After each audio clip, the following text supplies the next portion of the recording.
آخری حدیث آج کے لیکچر کی 12ویں حدیث امام محمد بن عبداللہ المہدی سے ریلیٹڈ، 12ویں خلیفہ سے ریلیٹڈ 12ویں حدیث.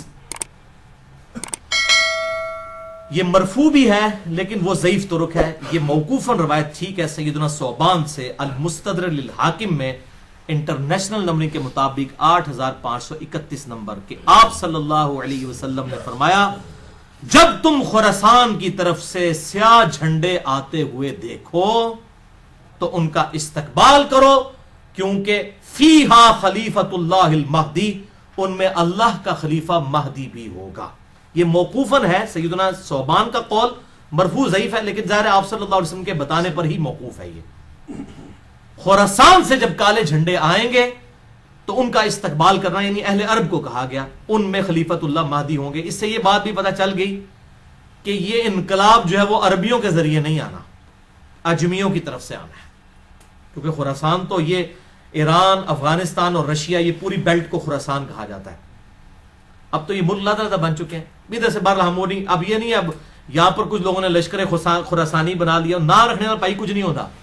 بریلوی، دیوبندی، اہل حدیث تینوں اپنے آپ کو اہل سنت والجماعت کہتے ہیں. نام رکھنے سے کیا ہے؟ آپ شراب کی بوتل کے بعد روح افزا لکھ دیں تو وہ روح افزا بن جائے گی.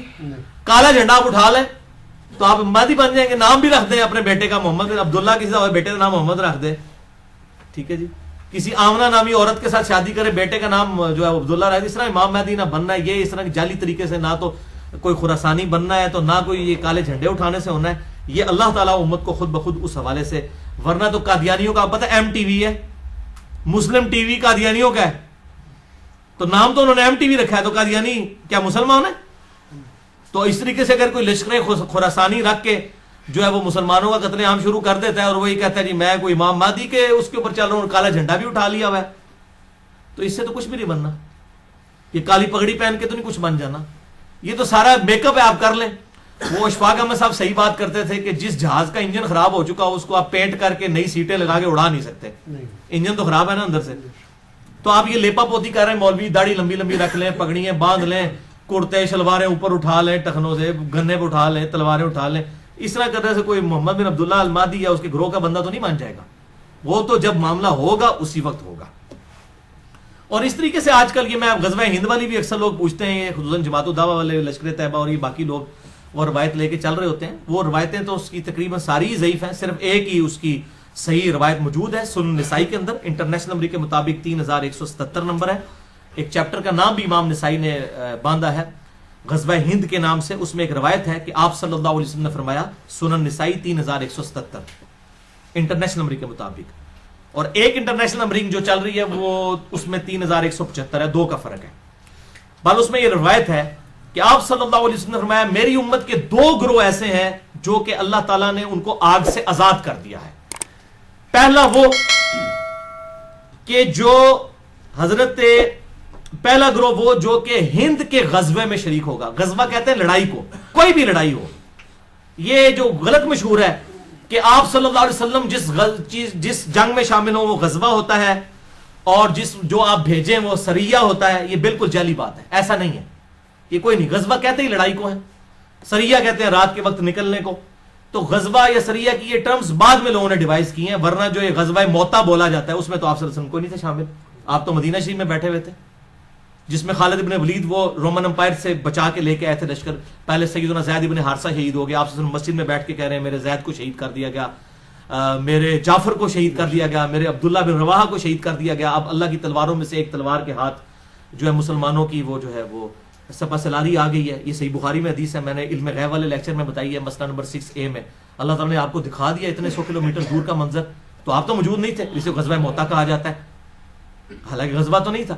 یہ غزوہ اور سریہ کی جو یہ ڈیفینیشن غلط ہے، کیونکہ اسے بریلویوں نے حاضر و ناظر کا عقیدہ نکالا ہے. وہ کہتے ہیں یہ دیکھیں غزوہ ہند ہے تو آپ سب خود بھی آئیں گے اس میں. اور پائیے پہلے ایک عقیدے ہی جعلی بناتے ہو، پھر اس میں فٹ ان کرتے ہو باتیں. غزوہ موتا میں بھی اللہ کے نبی تو شامل نہیں تھے، وہ کیوں غزوہ موتا ہے؟ ٹھیک ہے، تو یہ بالکل جعلی باتیں، کسی حدیث میں یہ تفریق نہیں ہے. یہ سنن نسائی 3177 کہ 2 گروہوں کو اللہ نے آگ سے بچا لیا ہے. نمبر 1 جو غزوہ ہند میں شامل ہوں گے، اور نمبر 2 عیسیٰ ابن مریم کے ساتھ جو لوگ شامل ہوں گے. اس میں بھی اشارہ مل رہا ہے کہ قرب قیامت میں ہی کوئی معاملہ ہوگا. وہ محمد بن قاسم جو ہے وہ اپنے اوپر یہ بشارت لگاتا رہا بنو امیہ کا، محمود غزنوی جو ہے وہ حملے کرتا رہا دولت کی لالچ کے اندر ادھر آ کے انڈیا میں، اور وہ سومنات پہ حملے کرتا رہا. کیا صوفی لوگ تھے، سارے درباروں میں بیٹھنے والے لوگ تھے. ٹھیک ہے، یہ لوگ اسلام کے لیے آئے تھے. آپ کیا سمجھتے ہیں ظہیر الدین بابر اسلام کی خدمت کرنے آیا تھا یہاں پہ؟ یہ مسلمان حکمران تھے، اسلامی حکمران تو نہیں تھے. یہ اسی طریقے سے تھے جیسے ایک چنگیز خان تھا، بس یہ تھا کہ ان کے ساتھ مسلمان کا ٹائٹل لگا تھا، باقی ہے تو مسلمان تھے. یہ ہم نہیں کہتے کافر تھے، لیکن اسلامی حکومتیں تو کوئی نہیں تھی. تو اس طریقے سے وہ محمد بن قاسم اپنے اوپر لگاتا رہا، اس کے بعد محمود غزنوی اپنے اوپر لگاتا رہا، آج لشکر طیبہ اپنے اوپر لگا رہی ہے. او پائیے قرب قیامت میں ہونا واللہ عالم یہ کس کے اوپر فٹ ہوتی ہے. اور باقی آپ کو تو ویسے ہی ہم بشارت دے دیتے ہیں، صحیح مسلم میں 553 نمبر حدیث ہے انٹرنیشنل نمبر کے مطابق، جس نے پورے خشوع وضو کے ساتھ وضو کیا اور 2 رکعت پڑھ لی تحیۃ الوضو جو ہے پوری توجہ کے ساتھ، اس پہ جنت واجب ہوگی. تسی پائی نہ بیڑی بیڑے شامل ہو تے نہ جناب تسی قسطنطینیہ دے حملے شامل ہو، تسی گھر بیٹھ کے پائی جنت دی بشارت لے لو. صحیح مسلم 553. اس بعد جو مرضی کرتے رہو.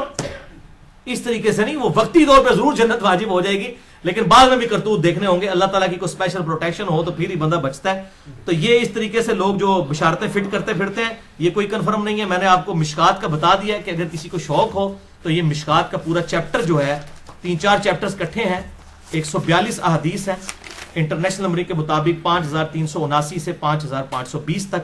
یہ آپ قرب قیامت کی نشانیوں کے اوپر پڑھ لیں. اللہ تعالیٰ سے دعا ہے جو حق بات میں نے کہی اللہ تعالیٰ ہمارے دلوں میں راسخ فرمائے. اگر جس بات نے میرے منہ سے کوئی غلط بات نکل گئی تو اللہ تعالیٰ ہمارے دلوں سے محو کر دے. ہمیں کتاب و سنت کی تعلیمات پر عمل کر کے دوسرے بھائیوں تک پہنچانے کی توفیق عطا فرمائے. سبحانک اللہم و بحمدک اشہد ان لا الہ الا انت استغفرک و اتوب الیک وما علینا الا البلاغ المبین. جزاک اللہ.